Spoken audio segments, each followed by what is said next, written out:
네, 5월 20일 화요일입니다. 마감 시황 5%고요. 어제 무디스의 국가 신용등급 강등 이슈는 첫날은 잘 넘어갔습니다.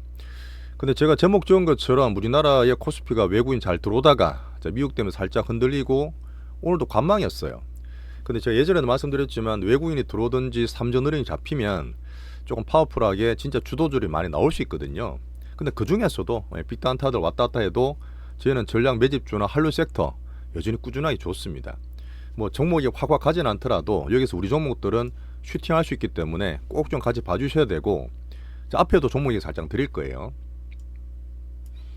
자, 미국은 어제 무디스 이슈를 선방을 잘했습니다. 그 다음에 제가 기준 보는 달러 금리가 소폭 살짝 약세를 보이고 있어요. 여기서 챙겨봐야 될 거.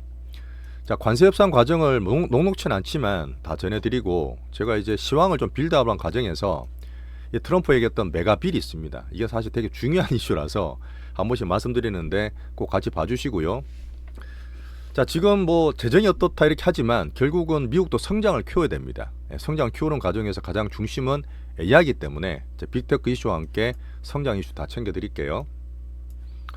자, 어제 시황 말씀드린 것처럼 올해 1분기 같이 미국이 왔다 갔다 출렁거리더라도, 미국 추세는 안 꺼지겠지만 오버되던 정시가 왔다 갔다 할 수 있어요. 그렇더라도 비미국들이 상대적 강세 흐름을 제가 말씀드렸잖아요.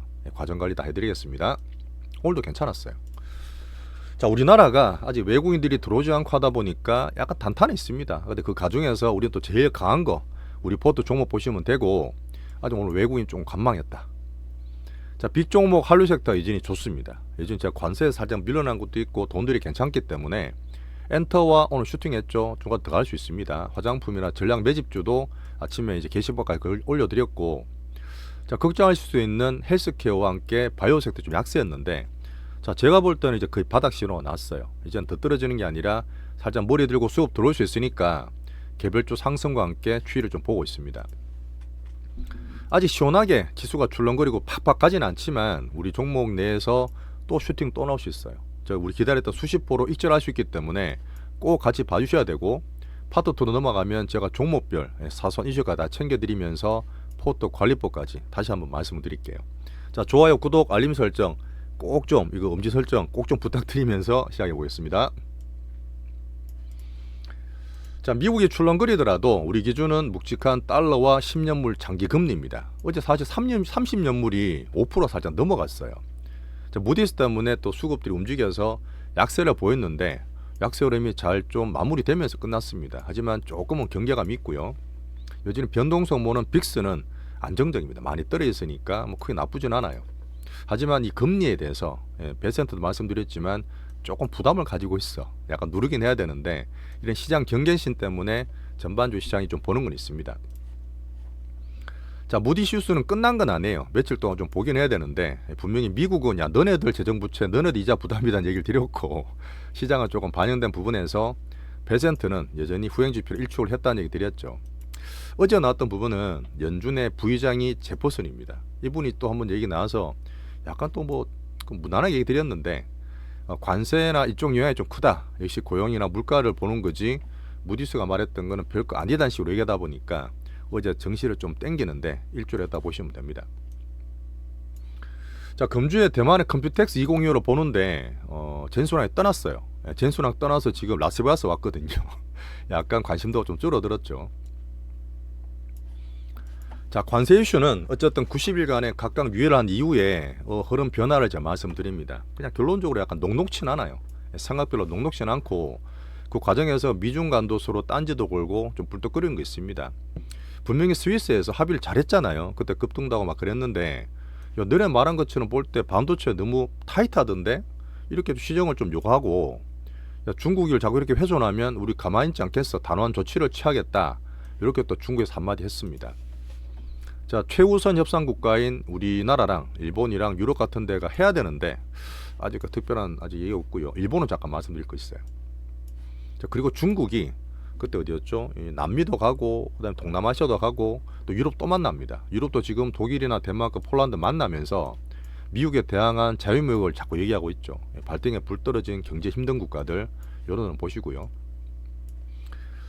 자, 지금 미국이 재정을 누르고 정책을 거칠게 쓰다가 완화된 가운데서 이 성장은 절대 놓칠 수 없습니다. 미국의 성장은 뭐 지금 메가딜 감세안도 봐야 되겠지만 AI를 꼭 봐야 돼요. 그래도 지금 활활 날아갈 수 있는 상황은 아니고 출렁거리는 가운데인데, 그래서 제가 일본 그 중국의 딥시크 넘어갔지만 혹시나 새로운 모멘텀 나올까봐 자꾸 말씀을 드리는 거예요. 그 며칠 전에 얘기 드렸지만 이 코딩은 이제는 사람이 아니라 AI가 합니다. 실제로 MS 마이크로소프트에서 요걸로 주가 괜찮습니다. MS 괜찮은데 GitHub 코파일럿이라고 전문 코딩 AI를 출시했어요. 그 전에 보면 오픈 AI에서는 또 코덱스라고 AI 코딩을 하는 AI를 또 출시를 했거든요. 실제로 이제 코딩 인력이 코딩하는 AI가 사람을 거의 다 대체합니다. 50%까지 말씀을 드렸고, 지금 빅테크에서 해고를 좀 많이 하거든요. 비용 절감해서 하게 하는데 실제로 소프트웨어 엔지니어들이 많이 나가요. AI 대체를 한다는 얘기죠. 제가 봤을 때는 올해가 물론 AI 에이전트 원년이지만 좀 빨라, 자꾸 뭐가 자꾸 빨라요. 그래서 일단 이런 생산성과 이런 흐름이 한번 체크해봐야 되고요. 자, 제가 시황 때문에 이렇게 좀 빌드업 해드리고 있는 트럼프의 메가딜 하원 쪽에 통과돼서 한번 또 20일 상정을 내용을 또 고치고 있던데, 감세안이 가장 큽니다. 이게 사실 성장을 키우기 위한 감세안인데 10년간 5.3조 달러예요. 우리나라 돈으로 7천조 원입니다. 어마어마한 돈이기 때문에 이런 부분 때문에 재정도 부채도 줄이고 관세도 하고 있는데 잘 쉽게 되지는 않잖아요. 그러다 보니까 재정 부채에 대한 우려를 살짝 키우고 있습니다. 어제 제가 안 좋은 거 말씀드렸는데 6월달 조심하는 얘기 드렸지만 이것 때문에 국채 수요를 또 키워요. 베센트가 은행 규제를 푼다 그랬잖아요. 은행 쪽에서. 그럼 같이 본다 그러면 출렁거리지만 크게 나쁘진 않습니다. 왔다 갔다 할 수 있겠지만. 그 다음에 그린 섹터는 계속 보조금을 삭감하니까 오늘 우리나라 국장 보시면 2차전지라든지 이쪽이 신저가나고 원래 안 좋았던 거지만 영향을 좀 받았죠. 자, 그래서 나스닥 지수는 여전히 제가 잠깐 차트를 보여드리면 제가 보는 224일선입니다. 이게 18,200 정도 되거든요. 이 위에가 저는 오버슈팅이라 봐요. 여기에서 출렁거리지만 왔다 갔다는 시장을 좀 볼 거고, 요 기준으로 계속 저는 챙기겠습니다. 요 근래 보면 회사들이 자사주 매입을 되게 많이 하고 있어요. 여전히 기업들이 볼 때는 트럼프 정책에 좀 불확실성이 남아 있습니다. 그 다음 기업이 자사주를 산다는 얘기는 물론 주식에 좋은 걸 수 있지만 전체로 봤을 때는 약간 보수적인 정책이에요. 한번 챙겨보고요. 자, 그렇게 하다 보니까 미국은 여전히 제가 출렁거릴 수 있고 약간 오버슈팅해서 박스권 정도 봅니다. 위에 걸린다 보는 거고, 여전히 비미국이라든지 우리나라 국장 종목 장세 보시면 돼요. 자, 금연 3214불 박스 유지하고 있고, 제가 조금 더 강하게 본다는, 돈이 빠져서 들어가는지 본다는 비트코인은 10만 6천불. 자, 여기에서 10만 불 후반대나 신고가 날 수도 있으니까 그런 흐름 재밌게 보시면 됩니다. 자, 비미국은 제가 장을 다 보고 있어요. 종목도 말씀드리지만 유럽도 독일의 닥스라든지 전반적으로 상승이고 신고가 나고 있습니다. 제가 올해 1분기처럼 대련 흐름 체크해드린다 했고, 자, 일본이 이번에 카토 재무상이 또 베센트를 만나러 가요. 관세 협상 때문에. 근데 자, 환율은 시장이 맡기지 건들지는 말라는 얘기 미리 했습니다. 근데 이거는 지금 당장 달러 약세 가고 엔화 강세가 가는 건 별로 안 좋아요. 지금 당장 급하게는 안 좋기 때문에 이거 미중이 당장 그렇게 안 된다 저는 보고, 20화도 되겠지만 일본이 분명히 금리를 올릴 거예요. 엔화라 강세가 갈 수 있는데 이거는 이제 하반기 때 챙길 거기 때문에 한번 알아만 두시면 됩니다. 자, 중국 홍콩도 오늘 잘 올랐습니다. 오늘 금리를 다시 한번 인하했어요. LPR 금리라고 대출 우대 금리거든요. 얘들은 이게 거의 기준금리 역할을 하는데 대출 금리 내렸다는 얘기는 통화 정책, 재정을 좀 풀면서 통화를 좀 완화한 그런 좋은 거죠. 제가 봤던 BYD 이게 신고가 났어요. 신고가는 새로운 흐름인데 특징주로 말씀을 좀 드리면서, 자, 우리나라 보겠습니다. 우리나라 오늘 외국인도 좀 들어오고 있는데 오늘은 안 들어왔어요. 파리 사다가 어제와 그저께 살짝 관망하고 있습니다. 그래서 지수는 조금 그렇고, 여전히 개별주들 이런 뭐 신규주들이라든지 이런 쪽으로 돈이 좀 많이 쏠리긴 했어요. 왔다 갔다 했는데 나오러 또 봤는데 그냥 그렇더라 마지막에는요. 여기서 3전이 여전히 외국인 때문에 보합입니다. 한인스는 약간 플러스 나 있고 2차전이 안 좋다는 얘기 드렸고, 얘 때문에 지수가 좀 눌린 게 있어요. 2차전지 때문에. 하지만 코스닥은 제가 섹터 테마 다 안 가고 개별적으로 올라오는 걸 잘 보고 있습니다. 자, 분명히 저는 한류 섹터가 흐름들이 좋아요. 우리 갖고 있는 것도 있지만 돈이 거기서 막 단타치는 게 아니라 좀 머리 들면서 추세 보이는 것들이 많으니까 한류 섹터가 지금 강한 섹터다 이렇게 보시면 됩니다. 자, 환율도 달러 약세 때문에 1390원 살짝 강세죠. 자, 들어와라 외국인, 들어와라 외국인. 얘들이 들어오면 주도 섹터라든지 흐름이 좀 파워풀할 텐데 좀 눈치를 보면서 아직도 빅수급들이 단타치는 흐름은 좀 있었습니다. 자, 5월 종목장은 우리는 한류 섹터에서 계속 얘기 드렸던 이 전략 매집주, 관심을 집중하고 이 집중 관심을 가지고 있는 이 전략 매집주가 아침에 살짝 빠졌어요. 갭 상승 띄우면 개인들이 달라들어. 그럼 때리고 음봉 만들고 출렁거리더라도 괜찮다는 얘기. 빅수급 빠진 게 한 개도 없어요. 그래서 제가 게시판 올려드렸으니까 이 수익 보고 있는 거 계속 잘 가져가세요. 갖고 있는 게 별로 어려운 게 아닙니다. 충분히 더 만들 수 있기 때문에 잘 가져가시고 파트 2에서 더 자세히 설명드리겠습니다. 자, 한류 섹터는 분명히 관세에서도 물러나 있고 성장, 어닝, 실적, 돈까지 돌아 있기 때문에 계속 제가 좋게 말씀을 드리고요. 자, 삼양식품은 제가 금요일날 슈팅이 상당히 크게 있기 때문에 종목 오픈을 시켜드렸어요. 절반은 25%, 뭐 수십 프로 먹고 팔고 나머지는 신고가 중에 아주 상당히 양호한 조정입니다. 아주 상당히 양호한 조정이에요. 잠깐 말씀을 드리면 제가 종목 말씀드릴 때 단순하게 드리는 게 아니라 실제 회사에 들어온 주식 성격을 다 봐요. 예전에 갔다 이렇게 많이 빠졌네. 이때 빠진 거는 작년 하반기 때 장이 박살났을 때예요. 자, 그렇게 막 6개월 떨어질 때도 20% 30% 조정받은 거는 상당히 강합니다. 이렇게 많이 조정 안 받을 수 있어요 지금은요. 그리고 신고가 날 때 사가지고 요때 올라갈 때 돈 들어오고 MSCI에 들어와서 수급이 확 들어왔다 있잖아요. 여기 일단 절반 팔았지만 남은 것들은 출렁거릴 수 있습니다. 오른 후에 출렁거리는 횡보나 이런 것들은 정말 좋은 양호한 조정이다. 나머지 갖고 가셔야 됩니다. 자, 바이오에스틱도 살짝 물량 나온다 했지만 오늘 외국계 목표가가 30% 넘게 올랐어요. 다시 매수가 들어왔기 때문에 한번 다시 보셔야 되고요. 자, 게임 신고가도 어제 공시 났죠. 또 신고가 모두 다 좋아요. 엔터주도 우리가 한번 슈팅이 나오고 절반 팔았는데 다시 나와서 30% 수익 볼 수 있기 때문에 이번 주 팔 수도 있습니다. 꼭 필시청 파트 2.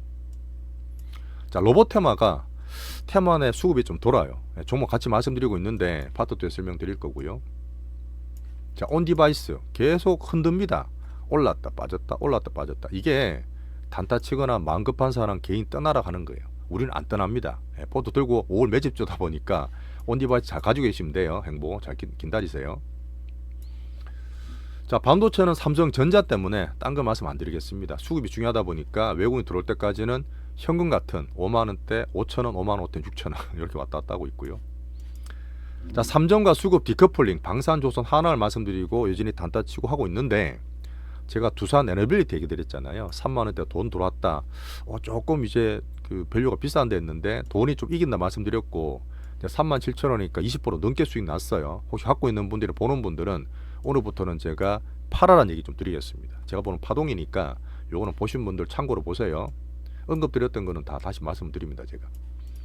자, 빅바이오는 미국의 헬스케어, 메가보반이라든지 메디케어 얘기가 있는데 제가 볼 때는 과매도권 들어와서 개별적으로 종목들이 돌아요. 여기서 바닥 신호가 슬슬 보입니다. 크게 본다는 삼바가 다시 머리 들고 있고요. 자, 그 다음에 여러 가지 재료들 계속 있잖아요. 그동안 사실 바이오 헬스케어 때문에 안 좋았던 부분인데 이 재료 어디 간 거 아닙니다. 그래서 일단 비중은 잘 가져가시고 차례를 잘 기다리시면 돼요. 바이오 섹터는 잠시 기다리는 거지 나쁜 게 없기 때문에 포트 홀딩입니다. 우리 기준으로 알테오젠 여전히 잘 가지고 있고요. 비만테마 신고가 잘 나고 있죠. 자, 오늘 종목 얘기를 아직 한류 섹터라든지 흐름 얘기 드렸지만 빅수급이 들어오면 좀 더 파워풀해.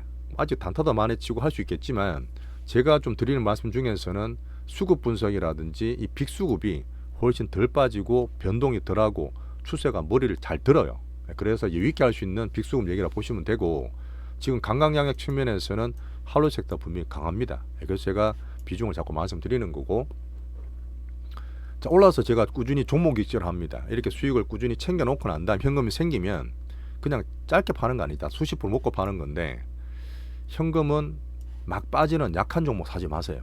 내가 갖고 있는데 이게 사면 단가 절대 그렇게 하지 마시라는 얘기예요. 약한 거는 사시는 게 아니라 제가 얘기 드리는 강한 종목이 살짝 눌리든지 새롭게 나온 신규 종목들 말씀드릴 때 현금은 쓰시면 좋겠습니다.